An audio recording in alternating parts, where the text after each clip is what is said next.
வணக்கம். திசைகளின் 10 மணி செய்திகள். உயர் நீதிபதிகள் நியமன விவகாரத்தை அரசியலாக்க வேண்டாம். இஸ்தானா நெகாரா எச்சரிக்கை. நாட்டின் நீதித்துறையின் உச்ச பீடமாக திகழும் உயர் நீதிபதிகள் நியமன விவகாரத்தை அரசியலாக்க வேண்டாம் என்று இஸ்தானா நெகாரா இன்று கடுமையாக எச்சரிக்கை விடுத்துள்ளது. நாட்டின் தலைமை நீதிபதி நியமன விவகாரத்தில் தலையீடு இருப்பதாக கூறி அது குறித்து விசாரணை செய்வதற்கு அரச விசாரணை ஆணையம் அமைக்கப்பட வேண்டும் என்று அழுத்தம் அதிகரித்து வரும் நிலையில் இஸ்தானா நெகாரா இந்த எச்சரிக்கையை விடுத்துள்ளது. உயர் நீதிமன்ற நீதிபதிகள் நியமனத்தை அரசியலாக்க வேண்டாம் என்று அனைத்து தரப்பினரையும் அரண்மனை கேட்டுக் கொண்டுள்ளது. நீதிபதிகள் விவகாரம் என்பது ஒரு முக்கியத்துவம் வாய்ந்த தேசிய விவகாரமாகும். இதில் அரசியலமைப்பு சட்டம் சம்பந்தப்பட்டு இருப்பதால் அதற்கு ஏற்ப இவ்விவகாரத்தை மிக கவனமாகவும் நேர்மையாகவும் கையாள வேண்டியுள்ளது என்று இஸ்தானா நெகாரா வலியுறுத்தியுள்ளது.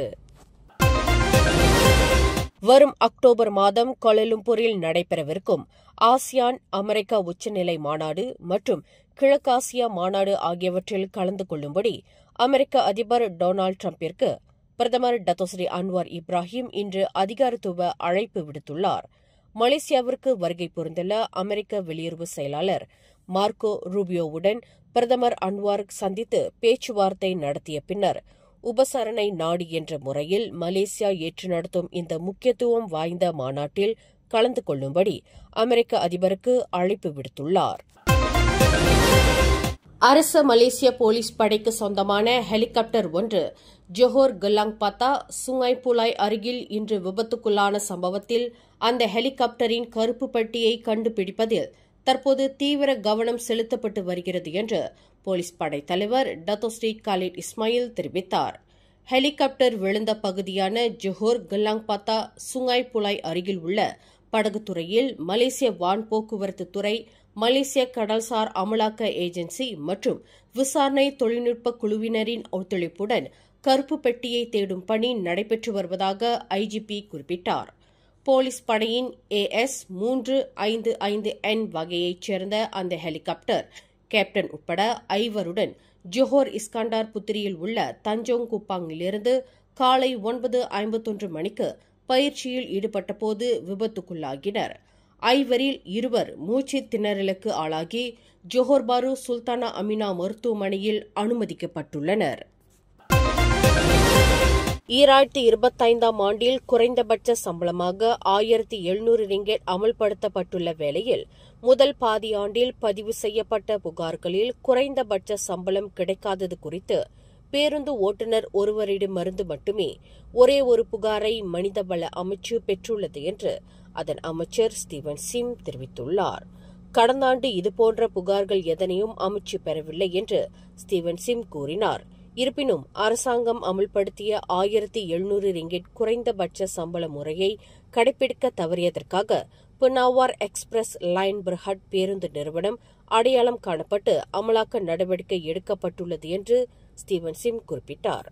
குறைந்தபட்ச சம்பள நடைமுறையை அனைத்து முதலாளிகளும் கடைபிடிக்க வேண்டும் என்று இவ்வேளையில் தாம் கேட்டுக் கொள்வதாக ஸ்டீவன் சிம் வலியுறுத்தினார். இந்த குறைந்த சம்பள நடைமுறை என்பது அரசாங்கத்தின் பரிந்துரை அல்ல, மாறாக அரசாங்கத்தால் நிர்ணயிக்கப்பட்ட தொழிலாளர்களுக்கான ஒரு சட்டப்பூர்வ தேவையை முதலாளிமார்கள் கண்டிப்பாக செயல்படுத்தியாக வேண்டும் என்று அமைச்சர் ஸ்டீவன் சிம் கேட்டுக் கொண்டார். இன்று பினாங்கு சுபராங்பராய் சிறை வளாகத்தில் மை ஃபியூச்சர் ஜாப்ஸ் தொழில் மற்றும் தொழில் முனைவோர் கண்காட்சியை தொடக்கி வைத்த பின்னர் செய்தியாளர்களிடம் பேசுகையில் அவர் இதனை தெரிவித்தார். இளைஞர்கள் என அழைக்கப்படுபவர்களுக்கு வயது வரம்பை 30 நிலைநிறுத்தும் விதிமுறை அடுத்த ஆண்டு ஜனவரி மாதம் 1 தேதி கட்டாயமாக அமல்படுத்தப்படும் என்று இளைஞர் விளையாட்டுத்துறை அமைச்சர் ஹனாரியோ இன்று திட்டவட்டமாக அறிவித்தார். இந்த உத்தேச பரிந்துரையை அமல்படுத்தும் திட்டம் கடந்த காலங்களில் 2 முறை ஒத்திவைக்கப்பட்டு விட்டது. இம்முறை ஒத்திவைக்கப்படாது, மாறாக நடைமுறைப்படுத்தப்படும் என்று ஹனாயோ விளக்கினார். இது தொடர்பாக இளைஞர்கள் அமைப்புகளுடன் அமைச்சு சந்திப்பு நடத்தி உரிய விளக்கமளிப்பை வழங்கியுள்ளதாக அவர் குறிப்பிட்டார். அதேவேளையில் இது தொடர்பாக அமைச்சரவையில் ஒரு அறிக்கை சமர்ப்பிக்கப்படும் என்று அவர் குறிப்பிட்டார். 30 வயதிற்கு உட்பட்டவர்களே இளைஞர்கள் என்ற வரையறை மலேசிய இளைஞர் கொள்கையிலும் அனைத்துலக தரத்திற்கு ஏற்பவும் அமைக்கப்பட்டு இருப்பதையும் அமைச்சர் சுட்டிக்காட்டினார். உயர்மட்ட அளவிலான நீதிபதிகள் நியமனத்தில் பிரதமர் என்ற முறையில் டத்தோஸ்ரீ அன்வார் இப்ராஹிமிற்கு தனிப்பட்ட நலன் சார்ந்த அம்சங்கள் உண்டு என்று எதிர்க்கட்சித் தலைவர் அம்சா ஜைனுடின் பகிரங்கமாக குற்றஞ்சாட்டியுள்ளார். டத்தோஸ்ரீ அன்வார் நீதிமன்றத்தில் எதிர்நோக்கியுள்ள சிவில் வழக்குக்கு இன்னும் தீர்வு காணப்படாத நிலையில் நீதிபதிகள் நியமனத்தில் அவருக்கு நலன் சார்ந்த அம்சங்கள் இருக்கக்கூடும் என்று லாரூட் எம்பியான அம்சா ஜைனுடின் குறிப்பிட்டார். இத்தகைய சூழ்நிலையானது நீதிபதிகள் நியமனத்தில் அரசியல் தலையீடுகள் உருவாகியிருக்கலாம் என்று சந்தேக உணர்வு மேலோங்கியிருப்பதாக அவர் தெரிவித்தார். உயர் நீதிமன்றத்தில் தாம் சம்பந்தப்பட்ட சிவில் வழக்கு ஒன்றில் பிரதமருக்கான சட்ட பாதுகாப்பு தொடர்பில் அன்வார் 9 சட்ட கேள்விகளை முன்வைத்து கூட்டரசு நீதிமன்றத்தில் தாக்கல் செய்யப்பட்ட வழக்கு மனு ஒன்று இன்னமும் நிலுவையில் இருப்பதை அம்சா ஜைனுடின் சுட்டிக்காட்டினார்.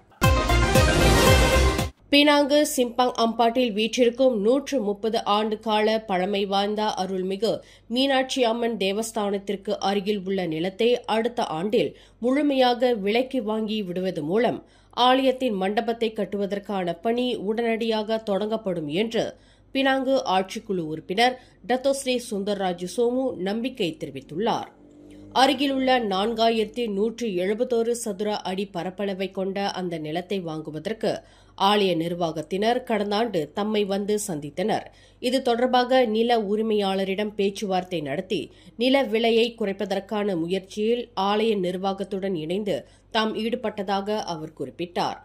3 லட்சம் ரிங்கெட் பெறுமானமுள்ள அந்த நிலத்தை ஆண்டுக்கு 1 லட்சம் ரிங்கெட் வீதம் செலுத்தி 3 ஆண்டுக்குள் நிலத்தை முழுமையாக வாங்கிவிடலாம் என்று ஒப்பந்த அடிப்படையில் மேற்கொள்ளப்பட்ட முயற்சி இன்று வெற்றி அளித்துள்ளதாக டத்தோஸ்ரீ சுந்தர்ராஜு தெரிவித்தார்.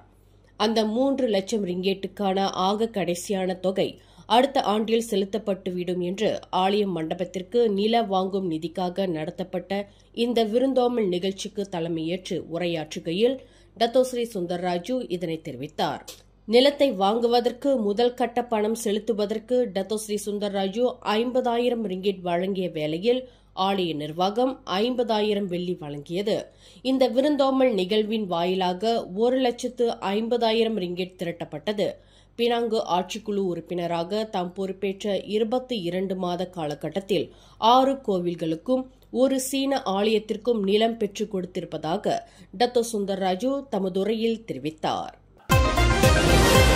பேரா சிம்பாங் பூலாயில் சாலை போக்குவரத்து துறையான ஜேபிஜே வாகனத்தை ஆபத்தான முறையில் செலுத்திய அமலாக்க அதிகாரி ஒருவர் பணி இடைநீக்கம் செய்யப்பட்டுள்ளார். அந்த அமலாக்க அதிகாரி சாலை வளைவில் முந்தி செல்வதற்கு தடை விதிக்கும் சாலை இரட்டை கோட்டையும் பொருட்படுத்தாமல் கனரக லாரியை முந்திச் செல்லும் முயற்சியில் எதிரே வந்த வாகனத்திற்கு ஆபத்தை ஏற்படுத்தும் வகையில் அபாயகரமாக வாகனத்தை செலுத்திய காணொலி தற்போது சமூக வலைதளங்களில் வைரலானது. வாகனம் ஓட்டிகளுக்கு முன்னுதாரணமாக இருக்க வேண்டிய ஜேபிஜே அமலாக்க அதிகாரிகள் சாலை ரவுடிகளைப் போல் அபாயகரமாக வாகனத்தை செலுத்தியதற்கு பொது மக்களிடமிருந்து பலத்த கண்டனம் தெரிவிக்கப்பட்டு வருகிறது. இதற்கு தார்மீக பொறுப்பேற்று ஜேபிஜே தலைமை இயக்குநர் பதவி விலக வேண்டும் என்று வலியுறுத்தப்பட்டு வருகிறது. இந்நிலையில் அந்த அமலாக்க அதிகாரி ஏற்கனவே இதுபோன்ற குற்றங்களை புரிந்துள்ள நிலையில் விசாரணைக்கு ஏதுவாக அவர் தற்போது பணி இடைநீக்கம் செய்யப்பட்டுள்ளார் என்று ஜேபிஜே தெரிவித்துள்ளது. தொழிற்சாலை பேருந்து ஒன்று சாலையை விட்டு விலகி கவிழ்ந்ததில் அந்நிய நாட்டைச் சேர்ந்த 22 தொழிலாளர்கள் காயமுற்றனர். இச்சம்பவம் இன்று ஜொஹோர் கூலாய் சினாய் தொழிற்பேட்டை பகுதியில் நிகழ்ந்தது என்று கூலாய் மாவட்ட போலீஸ் தலைவர் ஏசிபி தன் செங்லி தெரிவித்தார். காயமுற்ற தொழிலாளர்கள் மருத்துவமனையில் சேர்க்கப்பட்டுள்ளதாக அவர் குறிப்பிட்டார். திருக்கைலாய பரம்பரை பேருராதீனம் தவத்திரு சாந்தலிங்க மருதாச்சல அடிகளாரின் தலைமையில் திருக்கைலை திருத்தல பயணம் வரும் ஆகஸ்ட் 9ஆம் தேதி முதல் 21ஆம் தேதி வரை 13 நாட்களுக்கு மேற்கொள்ளப்படுகிறது.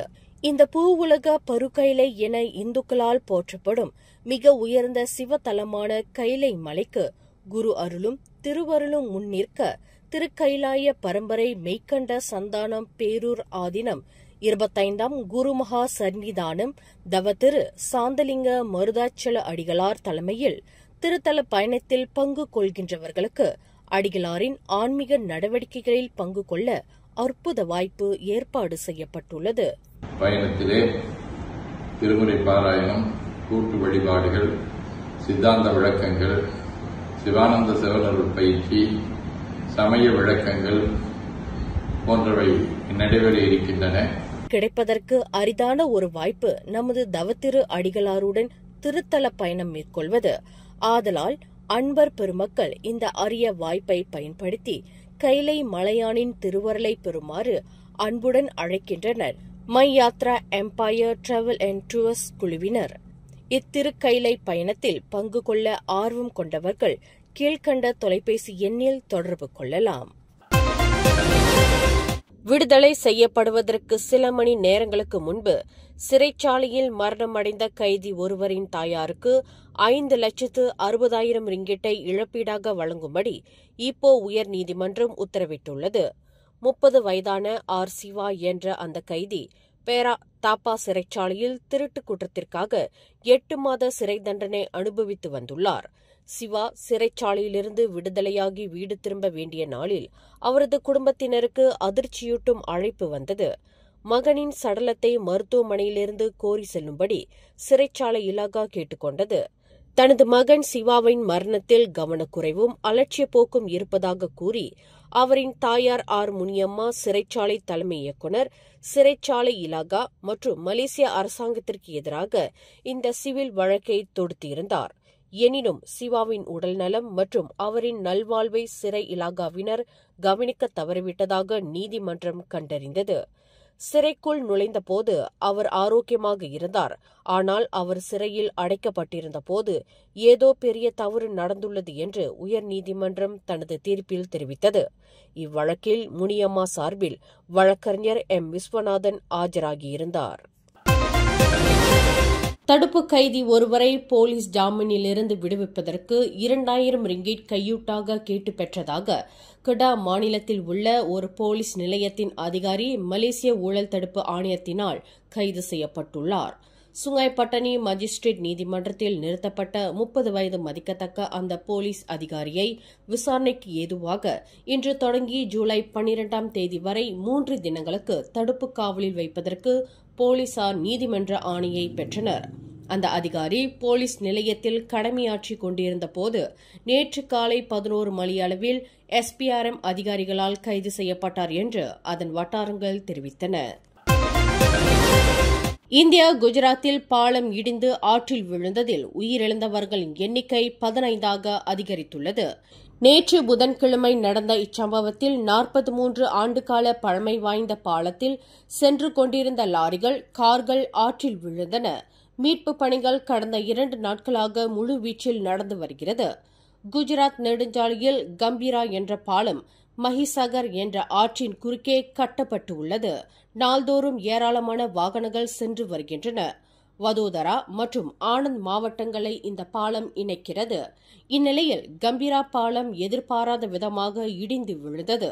பாலத்தின் ஒரு பகுதி அப்படியே ஆற்றில் விழ அப்போது வந்து கொண்டிருந்த 2 லாரிகள், 2 வேன்கள் உட்பட 6 வாகனங்கள் ஆற்றில் கவிழ்ந்தன.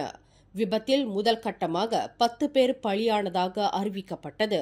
ஆனால் தற்போது வரை 15 பேர் உயிரிழந்துள்ளதாக தெரிவிக்கப்பட்டுள்ளது.